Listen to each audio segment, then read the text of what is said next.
kuisimamia vizuri kampeni ambazo zilikuwa zinaendelea ikiongozwa na ndugu yangu Hayo Yamat na mgombea wetu.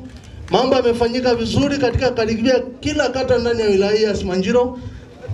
Kampeni zimefanyika vizuri, tunamshukuru Mungu. Leo tumekusanyika hapa kwa amani na utulivu, hakuna dosari yote ndani ya wilaya hii. CCM oyee. Na mimi niendelee kuwaomba, kesho chama chetu kimewaletea mafiga matatu kama ambavyo iliwaletea miaka ya nyuma. Wamefanya mengi kama alivyokuwa anatiririka mbunge wa viti maalum wa mkoa.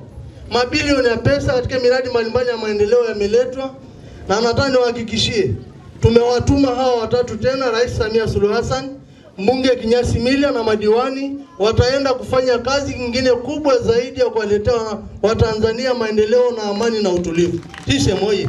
Kidumu Chama cha Mapinduzi.